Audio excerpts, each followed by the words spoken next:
السلام علیکم ناظرین، پروگرام خبر سے خبر میں نادیہ مرزا میں خوش آمدید۔ ناظرین، جس مردوں کے معاشرے میں ہم رہتے ہیں یہاں مرد کو حاکم اور عورت کو محکوم تصور کیا جاتا ہے۔ وہاں ایک عورت کو ایسے ذاتی ترین معاملات پر بھی اس کی نہیں بلکہ ایک مرد کی گواہی کو فوقیت دی جاتی ہے، اور کل بھی کچھ ایسا ہی ہوا۔ کل کی کارروائی میں ایک عورت کو ہاتھ پیر باندھ کے مردوں کے سامنے پھینک دیا گیا کہ آپ اس کی زندگی کا، اس کی قسمت کا، اس کے مستقبل کا اور اس کے ذاتی ترین معاملات کی زندگی کا فیصلہ کریں۔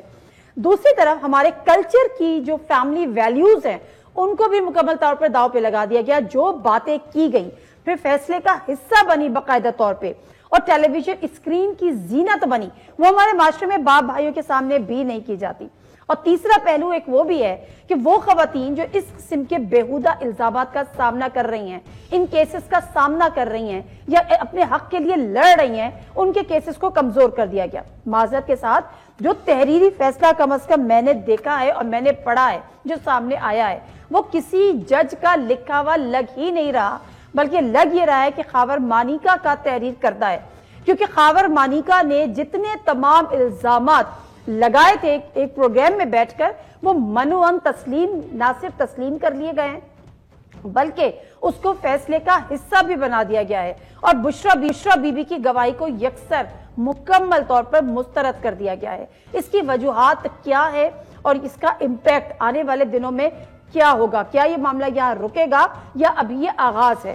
معاشرے پر فیملی جو ہماری ایک نارمز ہیں اس پہ اثرات اس کے کیا ہوں گے، ہماری سوسائٹی پر کیا ہوں گے؟ جو شخصیات ہمیں جوائن کر رہی ہیں، محمد عمران لیگل ایکسپرٹ ہے، کینڈیڈیٹ بھی ہیں PS 110 کے، سوشل ایکٹیوسٹ ہیں، ہیومن رائٹس ایکٹیوسٹ ہیں، اور علامہ محمد امین شہیدی صاحب جو کہ ریلیجیس اسکالر ہے، chairman Ummat Wahdat, former member council of Islamic ideology. جی بہت شکریہ دونوں شخصیات کا پروگرام میں شامل ہونے کے لیے۔ علامہ صاحب، یہ جو معاملہ ہے وہ معاملات جو عورت کے ذاتی ترین ہوتے ہیں، اس میں عورت کے علاوہ شاید کوئی جان ہی نہیں سکتا، اور کبھی کبھی تو شاید حقیقتاً خاوند بھی نہیں جانتا۔ ایسے میں کیا وجہ ہوئی کہ عورت کی بات کو، عورت کی گواہی کو پس پش ڈال دیا گیا، اور جو الزامات ان کے سابق شوہر نے لگائے تھے یا اس مفتی سعید نے لگائے تھے جنہوں نے نکاح پڑھایا، ان کو منوعاً تسلیم کر دیا گیا؟ بسم اللہ الرحمن الرحیم۔ دیکھیے، اس کیس کے کئی ایک پہلو ہیں۔ پہلا مسئلہ یہ ہے کہ اس شادی کو 5 سال ہو گئے، اور 5 سال کے بعد شوہر کو یہ خیال آیا کہ بیوی نے طلاق کے بعد کسی اور سے عدت کے دوران میں نکاح کیا ہے۔ تو سب سے پہلے تو خود یہ بہت ہی کمزور پوائنٹ ہے جس کی بنیاد پر کوئی شخص اپنی بیوی کے خلاف عدالت میں کیس کرے۔ عدالت کو چاہیے کہ پہلے اس سے یہ پوچھے کہ 5 سال تک تم کہاں تھے، اب تک تم کیوں نہیں آئے، آج کیوں آئے؟ تمہیں واقعی ایسی کوئی تکلیف تھی اور ایسا کوئی مسئلہ تھا تو تمہیں تو پہلے دن عدالت میں جانا چاہیے تھا۔ تو اس کا مطلب ہے یہیں پر کیس جو ہے اپنی موت آپ مر جائے۔ دوسری بات یہ ہے کہ اگر فرض کریں 5 سال بعد بھی یہ کیس آیا تو اب یہ کیس جائے گا، عورت جو ہے اس میں اپنے دلائل پیش کرے گی، اور شریعت کے مطابق چاہے فقہ جعفری ہو یا فقہ حنفی ہو، دونوں میں عورت کا اس معاملے میں اپنے بارے میں موقف درست تسلیم کیا جائے گا۔ جب عورت یہ کہے گی کہ میری عدت کی مدت ختم ہو چکی تھی تو اس کی بات کو تسلیم کر لیا جائے گا۔ تو اس بنیاد پر بھی یہ کیس اسی وقت اڑ جاتا ہے جب وہ شوہر جو ہے اس طرح کا کوئی دعویٰ کرے۔ اور تیسری بات یہ ہے کہ یہ جو عدالت نے فیصلہ دیا ہے، اس میں بیوی کو اپنے بعد والے شوہر سے الگ کرنے کا حکم بھی دیا ہے، یعنی گویا اب یہ خاتون اپنے شوہر کی بیوی نہیں رہیں۔ تو بھئی ہماری ان عدالتوں کو یہ اختیار کس نے دیا ہے کہ وہ بیویوں کو شوہروں سے الگ کر سکیں؟ بیوی اور شوہر کے درمیان جو رشتہ ہے وہ اللہ کے حکم کے تحت قائم ہوتا ہے، اور اللہ کے حکم کے تحت جب نکاح کے نتیجے میں رشتہ قائم ہوتا ہے تو یہ اختیار اللہ نے شوہر کو دیا ہے کہ وہ بیوی کو خود سے جدا کر سکے، ورنہ جو ہے کسی اور کو یہ اختیار حاصل نہیں ہے۔ ہاں، اگر خود رسول کریم صلی اللہ علیہ وآلہ وسلم موجود ہوں تو ان کو یہ اختیار حاصل ہے لیکن ہماری یہ عدالتیں جو انگریز کے قانون کے مطابق فیصلہ کرتی ہیں ان کو تو شرعی اس معاملے میں کسی طرح کا ایسا اختیار حاصل ہی نہیں ہے کہ وہ تنسیخ نکاح کا حکم جاری کریں. تو اس لیے اس حوالے سے بھی یہ جو ہے انتہائی کمزور پہلو ہے کہ کوئی عدالت اس طرح کا فیصلہ دے. اب جو اصل بات ہے وہ یہی ہے کہ چونکہ اب الیکشن سے پہلے آپ نے خان کو علامہ صاحب معذرت، یہ بات بعد میں کرتے ہیں. میں ذرا کیس کے حوالے سے بات کر لوں، اس کے وجوہات کیا ہو سکتی ہیں اور امپیکٹ کیا ہوگا اس پہ سر آگے بات کرتے ہیں. جبران ناصر صاحب، 2-3 چیزیں ہیں. ایک تو آپ اپنا کوئی اس پہ رسپونڈ کیجئے گا جو بھی آپ کا ہے. دوسری بات یہ کہ نہ عورت کی اس بات کو مانا گیا کہ اس کی عدت پوری ہو گئی.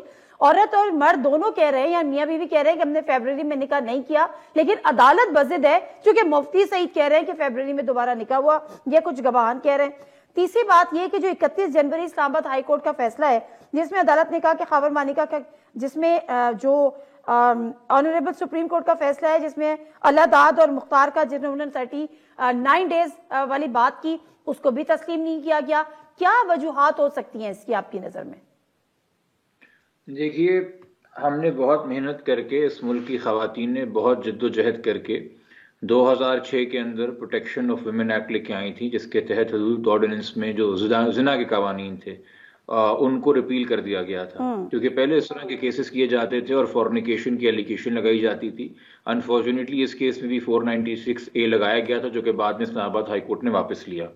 اور 2006 کے بعد سے اسلام آباد ہائی کورٹ ہو، لاہور ہائی کورٹ ہو، کوئٹہ ہائی کورٹ ہو، پشاور ہائی کورٹ ہو، بڑے واضح فیصلے ہیں کہ اگر کسی بھی جوڑے کا عدت پیریڈ کے اندر نکاح ہو جائے تو وہ ارریگولر میرج ہو سکتی ہے، مگر وہ وائڈ یا انویلڈ میرج نہیں ہوگی. اور قانون اور عدالتوں کی نظر میں اس نکاح کے بعد جب وہ عدت پیریڈ پورا ہو جائے گا تو آٹومیٹکلی وہ ویلڈ ہو جائے گی. یہ اگر سوال ویسے خواتین کی آزادی کے حوالے سے ہوتا تو بہت اچھا ہوتا، ہم اس پہ ڈسکشن کرتے، خواتین کو آگاہ کرتے. مگر ایک ایسے موقع پہ جب ہمارے ملک کی سیاست جو ہے اس پستی کا شکار ہو چکی ہے کہ ہم لوگوں کی ازدواجی زندگی کو لیتے ہوئے اب ان کو سزائیں دے کے کنوکٹ کر کے پریشرائز کرنا چاہ رہے ہیں پولیٹیکلی، چونکہ باقی کیسز شاید کم پڑ گئے تھے یا شاید ہیومیلیشن اور انٹیمیڈیشن ہی واحد ہمارے پاس راہ رہ گئی ہے. اور اس فیصلے کی وجہ سے چونکہ بے شک ہائی کورٹ کے فیصلے کوئی بھی ہوں اور یہ ٹرائل کورٹ کا فیصلہ، اور ٹرائل کورٹ کا فیصلہ کسی ہائی کورٹ پہ پابند نہیں ہے، مگر چونکہ یہ خان صاحب کی شخصیت کے حوالے سے ہے تو ملک کا بچہ اس کو پڑھے گا اور اس کو سمجھے گا اور جانے گا اور اس کو لگے گا شاید یہی قانون ہے اور یہی طریقہ ہے. تو جتنی بھی خواتین جو زندگی میں کسی بھی وجہ سے دوسری شادی کرتی ہیں، پہلے میاں سے طلاق لے کے یا علیحدگی اختیار کرنے کے بعد، ان تمام شوہروں کو تو یہ موقع مل گیا کہ آپ 5 سال بعد اٹھ کے آ کے بھی کوئی بھی کہانی گڑھ کے یہ بلیک میل کر سکتے ہیں، لوگوں کو ہراس کر سکتے ہیں. تو ایک بڑی انفارچونیٹ پریسیڈنٹ قائم ہوا ہے. یہ خاص طور پہ ایک ایسے انسان کے حوالے سے مجھے سمجھ نہیں آیا 496 ہے کہ fraudulently going through a ceremony of nikah, جب آپ کو پتا ہو کہ میرج لافل نہیں ہے. میں نے آپ کو پہلے ہی بتا دیا کہ میرج انلیگل نہیں، ارریگولر کہلاتی ہے. 496 کا اطلاق ویسے ہی نہیں تھا. دوسرا آخری چیز، یہ فراڈ ہوا کس کے ساتھ؟ شوہر کو پتا ہے کہ کیا ہو رہا ہے، بیوی کو پتا ہے کہ کیا ہو رہا ہے، سابقہ شوہر کو پتا ہے کہ کیا ہو رہا ہے، جو مفتی صاحب نکاح پڑھا رہے ہیں ان کو پتا ہے کیا ہو رہا ہے، جو اس نکاح کے گواہ تھے جنہوں نے بعد میں عدالت میں آ کے گواہی دی ان کو بھی پتا ہے کہ کیا ہو رہا ہے. تو اس میں فراڈیلنٹ تھا کون تھا اور تھا کس کے ساتھ، یہ تو مجھے سمجھ میں نہیں آیا. آپ نے صرف ایک تمسخر اڑانے کے لیے، ایک ذہنی اذیت پہنچانے کے لیے، ایک ذاتی اذیت و تکلیف پہنچانے کے لیے، اور یہ اس لیے بولنا ضروری ہے کیونکہ جتنے لوگ سیاست کر رہے ہیں تمام کے اہل خانہ ہیں، جو خواتین بھی سیاست کر رہی ہیں اور جو مرد بھی سیاست کر رہے ہیں. ہم اگر سیاست کا یہ معیار سٹینڈرڈ لے کے آ رہے ہیں پاکستان میں 2024 میں، تو ہم تو زیادہ دور میں جا چکے اور اسٹیبلشمنٹ ہمیں لے گئی، ہم تو پستی میں جا رہے ہیں. بالکل صحیح کہہ رہے ہیں، ہم پیچھے کی طرف جا رہے ہیں. ٹھیک ہے، اصل معاملہ یہ ہوا فیصلے کی وجہ سے. ٹرولی سیڈ، اصل معاملہ یہ ہوا، اصل جو معاملہ ہے وہ یہ ہے عدت کا معاملہ ہے، کیونکہ وہ جو ڈیٹس بتا رہی ہیں، جو بشرا بی بی کہتی ہیں کہ جی اپریل میں ہوا، اور جو سرٹیفکیٹ ہے، کتنی ایسی وربلی ڈیورس ہو جاتی ہیں، سرٹیفکیٹ کی ضرورت ہی نہیں ہوتی، جب ضرورت ہوتی ہے یہ شادی کا ارادہ ہوتا ہے تو پھر لوگ بنواتے ہیں. تو یہ تو بڑی اس کو مینیپولیٹ بڑی آسانی سے کر دیا جاتا ہے. لیکن علامہ امین شہیدی صاحب ذرا مجھے یہ بتائیں کہ عورت کی عدت کے معنی اور عدت ختم ہونے کا فیصلہ کون کرے گا؟ عدت کے جو لوازمات ہیں، جو اس میں ضروری چیزیں ہیں جن کا ذکر بڑے تفصیل سے اس 55 پیجز کے فیصلے میں بھی کیا گیا، یہ عورت نہیں کرے گی، یہ حق بھی عورت سے لے لیا گیا کہ وہ بتائے کہ اس کی عدت مکمل ہوئی نہیں ہوئی، اس کی سائیکل کمپلیٹ ہوئی یا نہیں ہوئی۔ دیکھیے اصل مسئلہ ہے ہی یہی کہ اس مسئلے کو، اس فقہی اور شرعی مسئلے کو پولیٹیسائز کر کے آپ نے معاشرے کے اندر ایک فتنہ برپا کر دیا، شریعت کا بھی تمسخر اڑایا اور قانون کو بھی پامال کیا ہے۔ چونکہ یہ ایک خاتون کے انتہائی نجی معاملات ہیں، اور اس معاملے میں شریعت نے، یعنی اللہ تبارک و تعالیٰ کے دین نے خاتون کو یہ اختیار دیا ہے کہ وہ اپنے بارے میں اپنی رائے سامنے رکھے، عدالت کے سامنے رکھے، اور عدالت کو بھی پابند کیا ہے کہ جو خاتون کی رائے ہے یا جو خاتون کہے اسی کو حجت اور دلیل مان لیا جائے۔ جب شریعت نے یہ کہہ دیا تو پھر اس کے بعد کسی کو یہ حق حاصل ہے ہی نہیں کہ وہ عورت سے اس کا حق واپس لے لے۔ اب اس کیس میں جس طرح کے فیصلے آئے ہوئے، میں نے اس کو دیکھا تو اس میں ایک بڑی عجیب چیز تھی کہ فیصلے میں ایک بات یہ بھی آئی کہ شوہر کو اس طلاق کے دوران میں رجوع کے حق سے محروم کر دیا گیا اس نکاح کے بعد۔ تو سوال یہ ہے کہ بشرا بی بی نے اپنے سابقہ شوہر سے طلاق لی ہے، سابقہ شوہر نے خود طلاق نہیں دی، یہ جو طلاق لی ہے اس کو کہتے ہیں خلا، اور خلا کا مطلب یہ ہوتا ہے کہ بیوی اپنے شوہر سے کسی بھی بنیاد پر، عدم رضایت کی بنیاد پر، ناراض ہونے کی بنیاد پر، خوش نہ ہونے کی بنیاد پر طلاق لے تو اس طلاق کو جو شوہر بیوی کے مطالبے پر دیا جائے اس کو کہتے ہیں خلا۔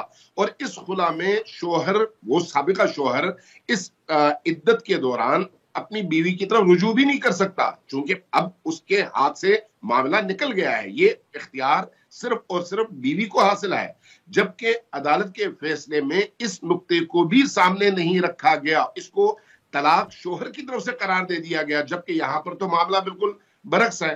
تو اس لیے جب ہم ان چیزوں کو دیکھتے ہیں تو یہاں سے بات بالکل واضح ہو جاتی ہے کہ یہ جس طرح سے باقی فیصلے پولیٹیکل ایشوز کی بنیاد پر ہیں، یہ بھی اسی طرح سے ایک پولیٹیکل فیصلہ ہے، اور اس کے ذریعے سے صرف ایک شخص کو نشانہ بنایا گیا ہے، لیکن کاش صرف ایک شخص نشانہ بنتا، لیکن اب تو ہوا یہ ہے کہ اس کے نتیجے میں شریعت نشانہ بنا، اس کے نتیجے میں قانون کا جنازہ اٹھ گیا، اس کے نتیجے میں آپ کی اخلاقیات کا جنازہ نکل گیا، اس کے نتیجے میں معاشرتی ویلیوز کا جنازہ نکل گیا، اس کے نتیجے میں اب آپ دیکھیں ہزاروں نہیں لاکھوں کیسز اس وقت عدالتوں میں موجود ہیں، وہ کیسز اس کی وجہ سے، اس طرح کے غلط فیصلے کی وجہ سے وہ سارے کیسز متاثر ہوں گے۔ تو گویا آپ نے ایک بنیاد رکھ دی ایک ایسے معاشرے کی جس میں اللہ کا قانون بھی نہیں ہے اور جس میں آپ کے اپنے ملک کے بنائے ہوئے قوانین بھی نہیں ہے، بلکہ آپ کی مرضی کا نام قانون ہے۔ اب اس میں جنگل ہے، اس جنگل میں جس کے ہاتھ میں طاقت زیادہ ہوگی وہ اپنی رائے اور اپنی خواہش کو قانون بنا کر مسلط کر دے گا اور معاشرتی اخلاق کا جنازہ نکال دے گا۔ جبران ناصر صاحب، ایک چیز اور، جب کسی ڈیورسی کا، خاص طور پہ خواتین ڈیفینیٹلی ان کا جب دوسرا وہ نکاح کر رہی ہوتی ہیں، شادی کر رہی ہوتی ہیں، تو جو نارملی جو نکاح خواہ ہوتے ہیں، نکاح پڑھا رہے ہوتے ہیں، ان پر یہ لازم ہوتا ہے، یہ باؤنڈ ہوتا ہے کہ جی وہ پہلا ڈیورس ڈیڈ جو ہے، جو بھی ہے، وہ اس کو دیکھ لیں اور نکاح نامے کے ساتھ اٹیچ کریں۔ اور اگر مفتی سعید نے بقول ان کے کہ ایک یہ بھی نہیں کیا، ایک نکاح جنوری میں پڑھایا، خود ہی جا کے دوسرا نکاح فیبروری میں بھی پڑھا دیا، تو وہ کسی سزا کے مستحق نہیں ہے کہ جانتے بوجھتے آپ نے یہ کیا؟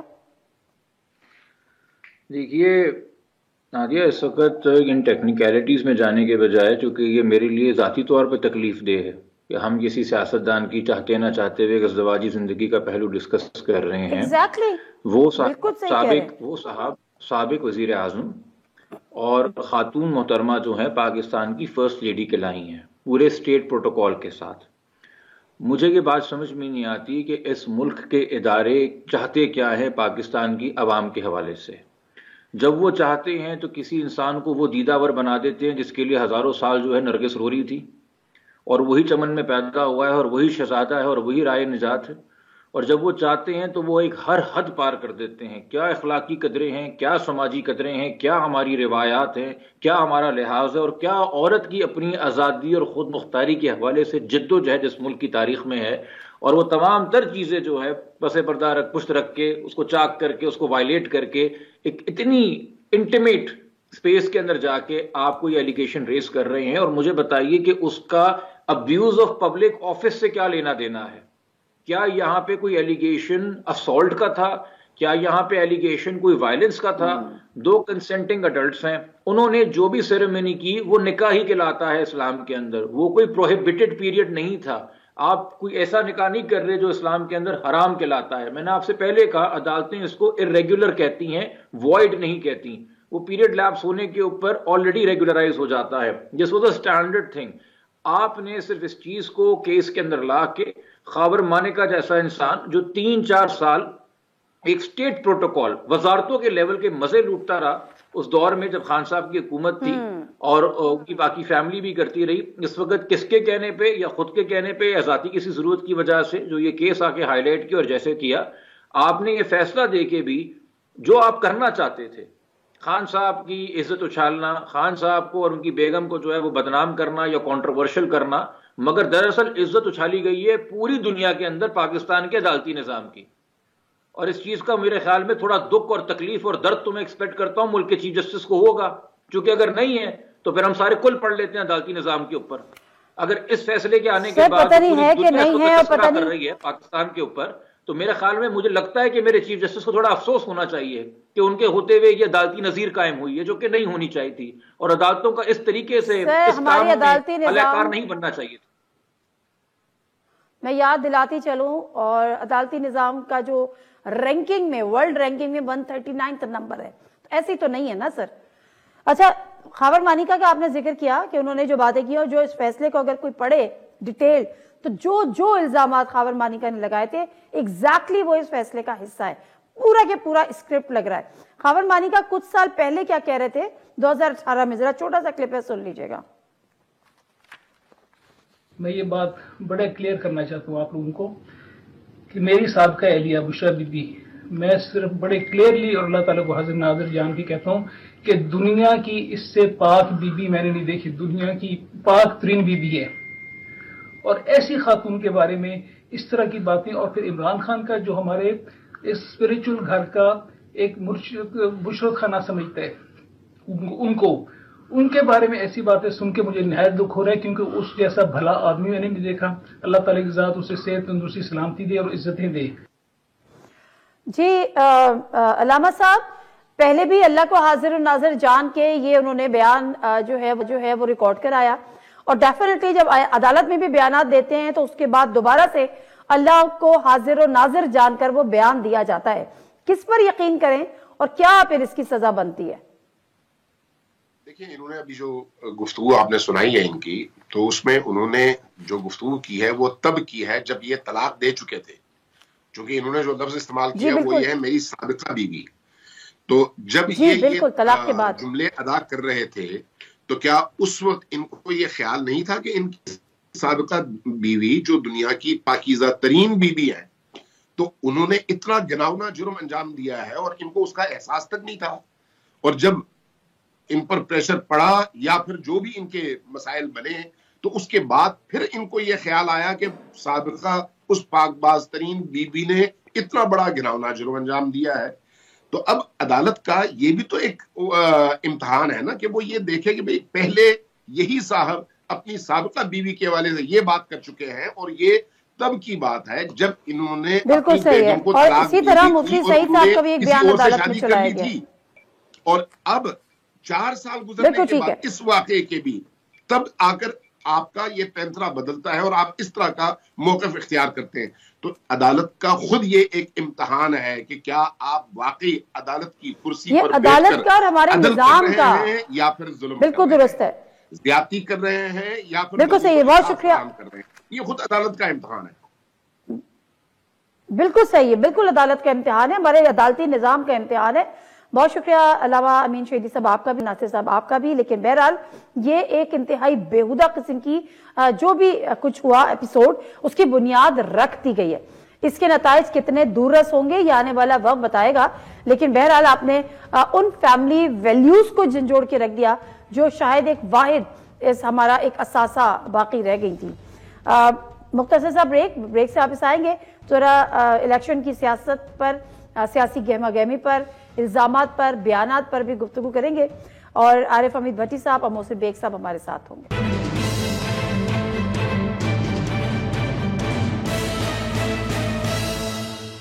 جی ناظرین، پروگرام میں ایک دفعہ پھر آپ کو خوش آمدید. اور اس سے جو الیکشن کی انتخابی مہم ہے، جو سیاسی گہما گہمی ہے، الزامات کی، بیانات کی بھرمار ہے.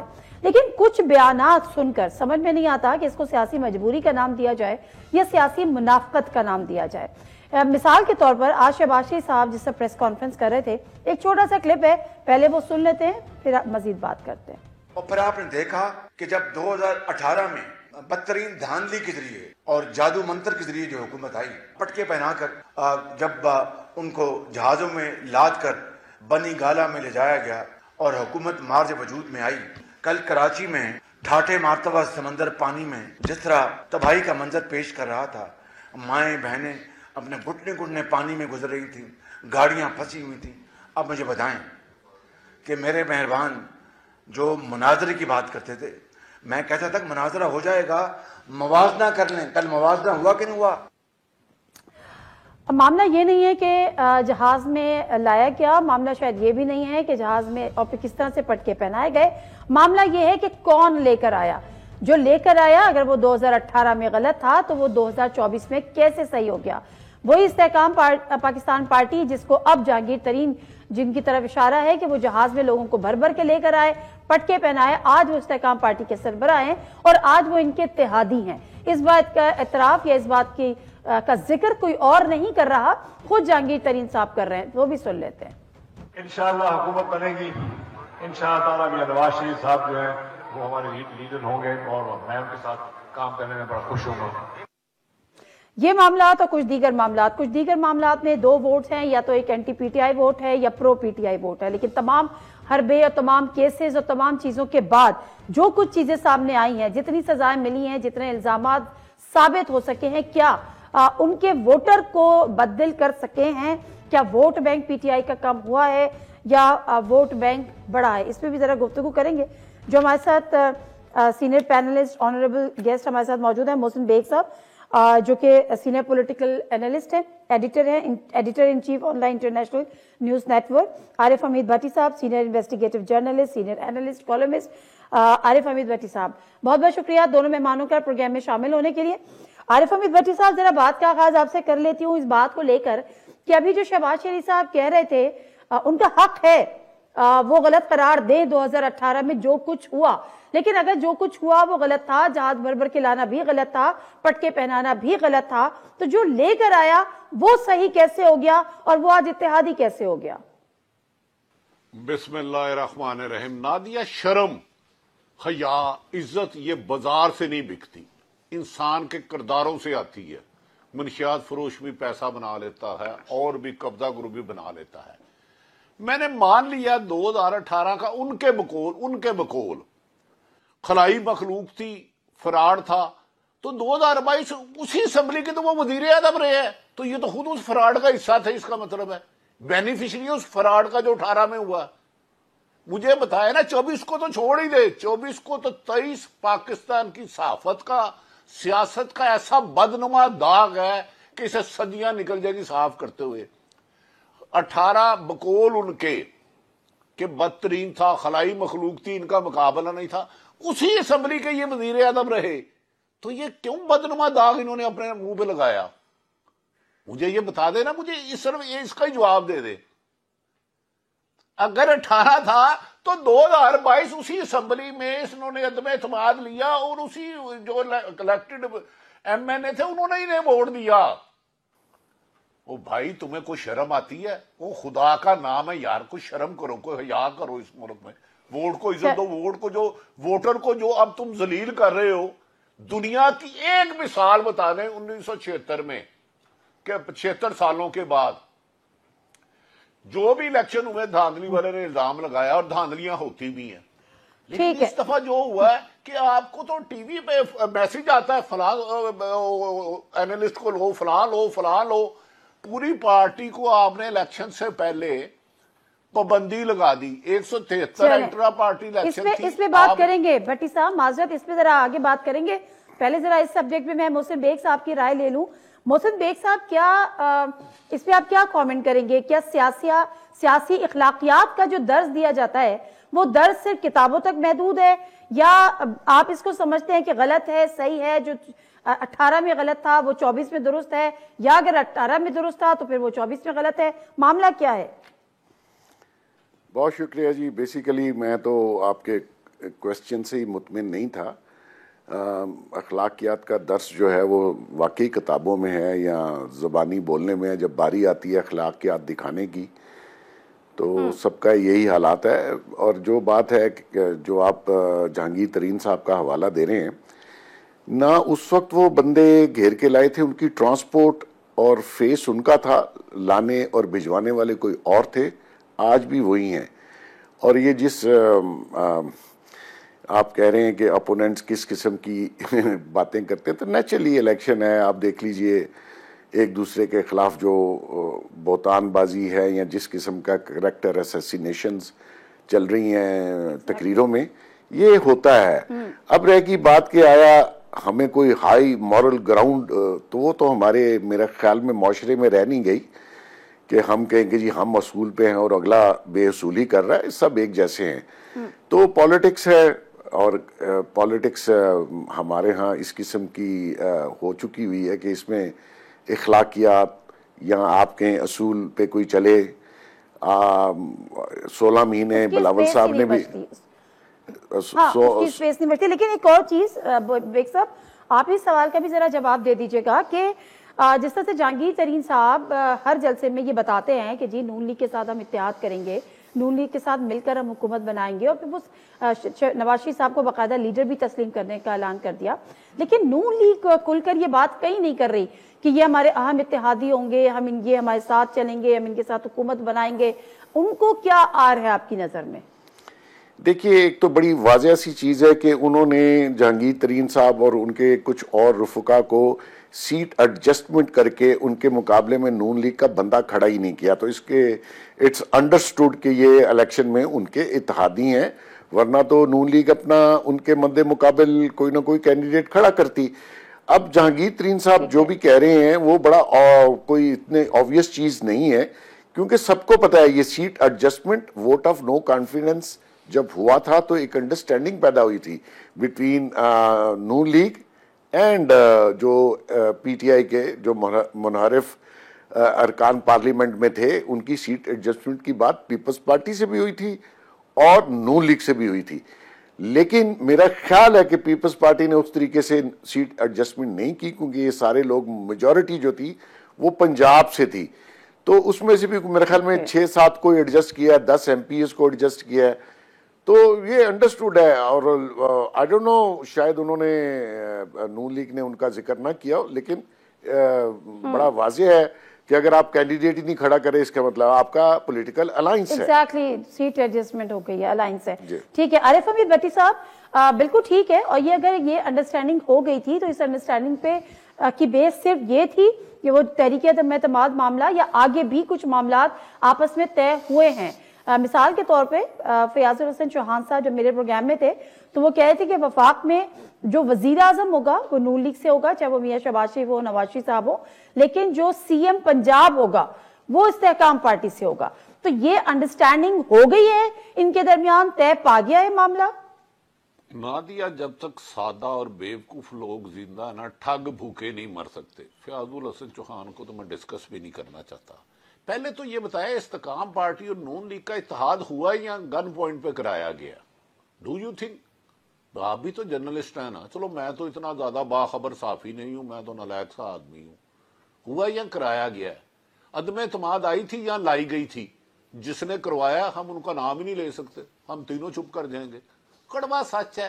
سیاست بھی برائے فروخت ہے، صحافت بھی برائے فروخت ہے. خریدار جو اچھی قیمت لگاتا ہے وہ لے جاتا ہے.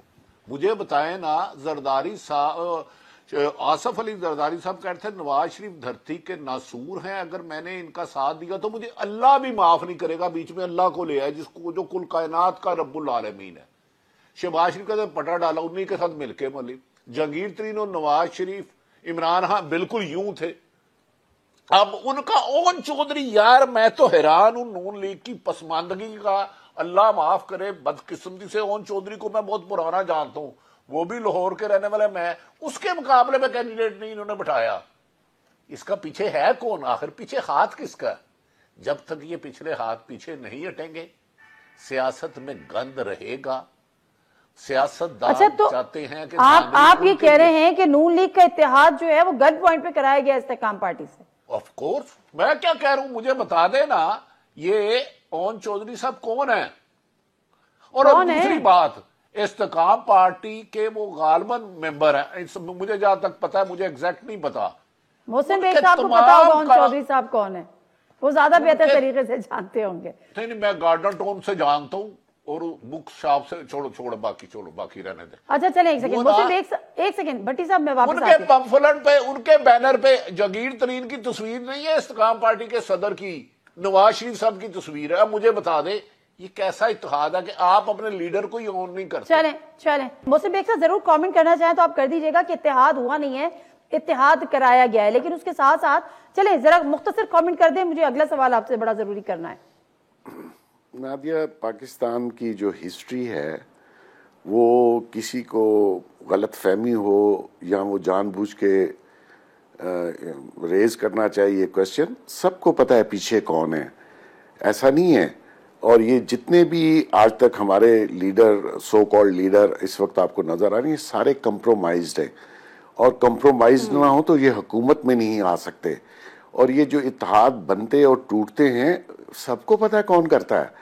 اور رہ گئی بات، تو یہ کوئی نئی بات نہیں ہے، یہ ایک بندے کو ہم لائے ہائی مارل گراؤنڈ پہ، اس نے کہا میں این آر او نہیں دوں گا، میں لوٹے نہیں لوں گا، میں خریدوں گا نہیں، سب بلیو کیجئے اقتدار کی خاطر ہر بندہ ہر کام کرنے کے لیے اس وقت ملک میں تیار ہے۔ ٹرولی سیٹ، وہ حمام والی مثال جو ہے نا وہ اس پر پوری آتی ہے۔ چلیں ٹھیک ہے، یہ تو ہوتا ہے، لیکن ابھی جو ہو رہا ہے بیگ صاحب، آپ کو لگتا ہے کہ پی ٹی آئی کا ووٹر جو ہے وہ کہیں نہ کہیں بددل ہوا ہوگا؟ کیونکہ وہی جو بات کہی جا رہی ہے کہ آنیسٹی کی بات کرتے تھے اگر عمران خان تو توشہ خانہ کیس، اگر اسٹیٹمنٹ شپ کی بات کرتے تھے تو سائفر، اور اگر ریلیجس بات کرتے تھے، ریاست مدینہ کی بات کرتے تھے تو غیر شرعی نکاح، اس سے کئی بددلی پیدا ہوئی آپ کی نظر میں ووٹر کے دل میں؟ دیکھیے یہ نادیہ میٹر آف ٹائم تھا، ایک شخص نے کیموفلاج کر کے اپنے آپ کو کیموفلاج ایسا کیا کہ ہر وہ بات اس نے کہی اور خود ہی اس کی نفی کر دی، اور پھر جب یہ کیسز چلے تو آپ دیکھ لیجئے کہ اس میں ٹھیک ہے ہیسٹ میں چلے ہوں گے، ججز کو کسی نہ کسی طرف سے پریشر آیا ہوگا، لیکن کچھ نہ کچھ غلطی ہماری بھی ہے۔ یہ کہیں کہ جی بالکل اس کی خان کی غلطی نہیں تھی تو میں سمجھتا ہوں وہ ناجائز ہوگا۔ تو میں یہ سمجھتا ہوں کہ جب آپ اتنی نیشن کے ہیرو ہوں، نیشن کو لیڈ کر رہے ہوں، تو آپ کا کیریکٹر، آپ کا کنڈکٹ، اور آپ پرائم منسٹر آف پاکستان تھے، بڑی ہائیلی ریسپیکٹیبل پوسٹ ہے، اس کے اوپر لوگوں کو خود بھی خیال کرنا چاہیے، اپنی نہیں تو اس چیئر کی عزت کا خیال کیجئے، اپنی نہیں تو ان ووٹر اور سپورٹر اپنے فینس کا خیال کیجئے کہ آپ کا کنڈکٹ بہت کلیئر اور بڑا ہی صاف ہونا چاہیے۔ تو آپ کو لگتا ہے کہ ووٹر بدل ہوا ہے؟ ڈیفینیٹلی ہوا ہے جی، لوگ ان سے پہلے نا امید ہوئے اور لوگوں کا خیال تھا کہ یہ ڈیلیور کریں گے، انہوں نے ڈیلیور نہیں کیا، 4.25 سال گورنمنٹ میں رہے، ریونج لینا شروع کیا، اپنی پولیٹیکل پارٹیز کو پارلیمنٹ کو چلنے نہیں دیا، ایسے لوگوں کی گرفت میں آگئے جو پارلیمنٹ میں جنہوں نے ایک ایسا کلچر متعارف کرا دیا جو ہمارے ہاں نہیں تھا۔ اس پہ ذرا کوئی کامنٹ بھٹی صاحب سے بھی لے لوں۔ بھٹی صاحب، ووٹر بدل ہو گیا ہے، پہلے نا امید تھا اب بدل ہے پی ٹی آئی کا۔ میرے خیال میں تو محترم عمران خان صاحب کی حکومت مثالی نہیں تھی، بے پناہ غلطیاں تھی، کرپشن بھی تھی، لیکن میں بتا دوں عوام نے ضد بنا دی ہے، 1% مائنس نہیں ہے۔ ووٹر بدل تب نہیں ہوا جب نواز شریف نے آرمی چیف کا جہاز ہائی جیک کر لیا، اربوں خربوں میں فلیٹ لے گئے۔ ان کو بھی نہیں کرنا چاہیے۔ کرپشن جو برا کام نواز شریف صاحب کے لیے، زرداری صاحب کے لیے برا ہے، وہ عمران خان صاحب کے لیے اور میرے لیے بھی برا بینگ اے جرنلسٹ. لیکن میں بتا رہا ہوں جو ظلم زیادتی صحافت کو منہ پہ کالا کم ملی جا رہی ہے میں نے اپنی 32 سالہ جرنلزم میں نہیں دیکھی. ہو سکتا ہے کسی نے دیکھی ہو. اور اتفاق ہے اگر ووٹر بندل ہوا تو پورے ملک میں کریک ڈاؤن کیوں کر رہے ہیں؟ ان کے بینر کیوں نہیں لگنے دے رہے؟ ان کی کمپین کیوں نہیں چلانے دے رہے؟ ان کے پولنگ ایجنٹ بھی نہیں بننے دیں گے. میں آپ کو خبر بڑا ویلڈ پوائنٹ ہے ویسے آپ کا. اجازت دے دے پھر تو بندل ہوا ہاتھ پیر کھول کے طاقت کا استعمال کیوں کر رہے ہیں؟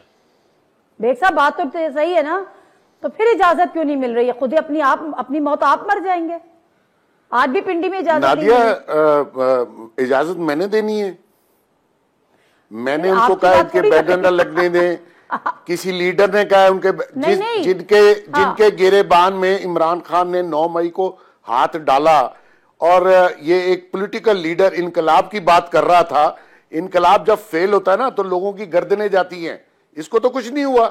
اس نے تو غریبوں کے بچے مروا دیے اور جیلوں میں پڑے ہوئے. مقصد یہ ہے کہ ہم نے کہا تھا آپ جا کے 9 مئی کو چڑھ دوڑیں ریاستی اداروں اور انٹیلیجنس ایجنسیوں اور فوج کے. آپ یہ کہہ رہے ہیں کہ ریاست یہ اسٹیبلشمنٹ اجازت نہیں دے رہی ان کو الیکشن کانٹیسٹ کرنے کی. آپ یہ بتائیں کیوں دے؟ نہیں وہ نہیں دے رہی. آپ پہلے یہ تو بتا دیں. جب عمران خان خود حکومت میں تھا یہ کیا کر رہا تھا؟ یا تو یہ کوئی ایسا کام کرتا کہ سب کے ساتھ انصاف کرتا. اب اپنی باری ہے تو رونا دھونا شروع کر دیا. بھائی ریاست کے ادارے یہی کام کر رہے ہیں جو اب ہو رہا ہے. یہ ہم 50 سال سے دیکھ رہے ہیں. ہم تو پیٹتے ہیں کہ آپ آ کے بہتر کرتے, آپ کو نیا ماحول لاتے, آپ ان کی سپیس کو کم کرتے. آپ نے سپیس اتنی دے دی اور 9 مئی کے بعد جو سپیس ملی ہے نا نادیہ, یہ اگلے 100 سال واپس نہیں آئے گی. یہ اس کا فیل ہے جو انقلاب لا رہا تھا. یہ ہم نے نہیں کیا, یہ اس نے کیا ہے اور اس کی سزا قوم بھگتے گی کیونکہ وہ سپیس جو ہے وہ بڑھ گئی ہے. اور ابھی تو اللہ ماشاءاللہ کسی کو اٹھا کے لے جائیں کوئی پوچھنے والا ہی نہیں ہے. ایگزیکٹلی یہی میرا اگلا پوائنٹ ہونا تھا. پر بھٹی صاحب اس سے ذرا کوئی کامنٹ کر دیں کہ جو کچھ ہو رہا ہے جب انقلاب لانے کی آپ کوشش کریں گے اور وہ ناکام کوشش ہوگی تو پھر یہی ہوگا, یعنی جو بویا ہے وہ کاٹ رہے ہیں. نہیں نادیہ گزارش یہ ہے, میں نے گزارش کی ہے, میں ہرگز ان کا وکیل نہیں ہوں, ان کی بے پناہ میں ناقد میں رہا ہوں. لیکن جو اب ہو رہا ہے میں ایمانداری سے کہہ رہا ہوں اس سے 1% بھی کمی نہیں ہوا. سب سے بدترین مخالفت مشرف کی میں نے کی ہے. 3 مہینے جلوس نکالا لاہور سے, یہی نواز شریف اور یہی شہید بے نظیر پیچھے آ کے کھڑی تھی. اب تو پہلے تو 1 آدھا گھنٹہ ہمیں مارتے تھے, اگر اسٹاپ پہ چھوڑ دیتے. لیکن ایسے ناکام انقلاب بھی تو نہیں ہوا تھا نا بھٹی صاحب پہلے. نہیں ایسے 9 مئی بھی تو کبھی نہیں ہوا تھا. اور 2 منٹ میڈم, اس سے پہلے 12 اکتوبر 99 کو اسی فوج کے 8.5 لاکھ کے سپاہ سالار کو جہاز نہیں اترنے دیا گیا. فار یور کائنڈ انفارمیشن, جہاز نہیں اترنے دیا گیا ایک ملک کے آرمی چیف کا. اس سے پہلے سپریم کورٹ پہ حملہ ہو چکا ہے. بدقسمتی ہے. چلو ماضی میں غلط ہوتا رہا, اللہ کا واسطہ ہے اب تو روک لو یار. اب تو سیاست کو صاف کر لو, صافت کو کر لو. یا نادیہ آپ سمجھتی ہیں اس تسلسل کو جاری رہے گا؟ چلو آج یہ جو کچھ ہو رہا ہے پیپلز نون لیگ کے پی ٹی آئی کے ساتھ ہو رہا ہے, کل کو نون لیگ کے بھی خلاف ہوگا تو میں کہوں گا غلط ہو رہا ہے. جب اسپیس اسکویز ہو گئی ہے تو یہ تو پھر انڈرسٹوڈ ہے. Would you like to comment Mohsin Baig صاحب لاسٹ کامنٹ نکلے گا کہ یہ سیاسی جماعتیں جو آج بینیفیشری ہے کل روئیں گی. آپ یہ پروگرام ریکارڈ پہ رہے گا, یہ وقت بھی بالکل ٹھیک ہے, بالکل ٹھیک ہے. جی محسن بیگ صاحب لاسٹ کامنٹ جو بھٹی صاحب کہہ رہے ہیں اگر آپ مکمل طور پہ سن پائے کہ جو 99 میں ہوا تھا, ہائی جیک ہوا جہاز, سپریم کورٹ پہ حملہ ہوا, تو یہ چیز یہ پہلے بھی ہوئی ہے, لیکن اب جو روایت قائم کی گئی ہے اس کی مثال 1% بھی پہلے نہیں ملتی. دیکھیے نادیہ, بیسیکلی جو کچھ پہلے ہوا وہ ہم سب جانتے ہیں, لیکن اتنا یہ جو 9 مئی کا واقعہ ہے یہ بہت عرصے سے خان صاحب اس کی تیاری کر رہے تھے اور ان کے جو فورن ہینڈلر ہیں وہ اس کی ترغیب دے رہے تھے. انہوں نے اسکولوں, کالجوں, یونیورسٹیوں میں جا کے فوج اور اسٹیبلشمنٹ کے خلاف بچوں کو, نوجوانوں کو بہت اکسایا اور اس کی تیاری تھی. یہ میں آپ کو بتا دوں کہ یہ اس اپنے مقصد میں شاید کامیاب ہو جاتا, لیکن لوگ اتنے زیادہ نکلے نہیں, اور اگر لوگ زیادہ نکلتے تو آپ ایک سول وار کی طرف چلے جاتے. اور آج میں اور آپ جس پاکستان میں شاید یہ بہت مختلف ہوتا 9 مئی کے بعد. تو میں یہ سمجھتا ہوں کہ یہ ایک سوچی سمجھی سازش کے تحت انہوں نے کیا, جس کا اداروں کو میرا خیال میں ادراک ہوگا. اسی لیے وہ اتنے سیخ پا سمجھ لیجئے, غصے میں سمجھ لیجئے کہ اگر دیکھیں فوج، میں اس فوج کا غصہ ٹھنڈا کیسے ہوگا؟ میں آپ کو بتاؤں، کیسے ہوگا؟ میں بتاتا ہوں جی، میں فوج کا سیاست میں مداخلت میں ہمیشہ سے خلاف رہا ہوں، اور آپ نے دیکھا ہوگا میں بہت کھل کر بولتا ہوں، جو ہونا ہے وہ اللہ کی ذات کو پتا ہے، لیکن جب آپ اس طریقے سے اٹیک کریں، اور یہ فوج اس ملک کی سالمیت کے لیے ضروری ہے، اگر یہ فوج نہیں ہوگی تو آپ 2-4 دن بھی اس ملک میں رہ نہیں سکیں گے، یہ میں آپ کو بتا دوں۔ ہاں، ان کا پالیٹکس میں حصہ نہیں ہونا چاہیے، وہ کون دیتا ہے پالیٹکس میں حصہ؟ یہ پالیٹیشین دیتے ہیں۔ ٹھنڈا ہوگا، کوئی امکان ہے غصہ ٹھنڈا ہونے کا؟ کوئی امکان ہے؟ میرا خیال ہے نادیہ، غصہ ٹھنڈا نہیں ہوگا، جو کہ میں سمجھتا ہوں ہونا چاہیے، لیکن یہ ایک ایسی نسل تیار کر کے خان صاحب گئے ہیں، گالی گلوچ، بدتمیزی، سوشل میڈیا، یہ تھوڑا سا لیڈر نیشن بلڈنگ کرتا ہے، نیشن کی اپنی نشو و نما کرتا ہے، برین واش نہیں ہونا چاہیے بالکل۔ بہت شکریہ محسن بیگ صاحب، عارف حمید بھٹی صاحب، آپ کا بھی بہت بہت شکریہ۔ اور ایک لب لباب یہ ہے اس پروگرام میں کہ اینڈ میں کہ ریاست غصے میں ہے، اور جب تک وہ غصہ ٹھنڈا نہیں ہوگا تو کسی قسم کی سیاسی اسپیس نہیں ملے گی۔ پروگرام سے دیجیے نادر مرزا کو اجازت، اللہ حافظ۔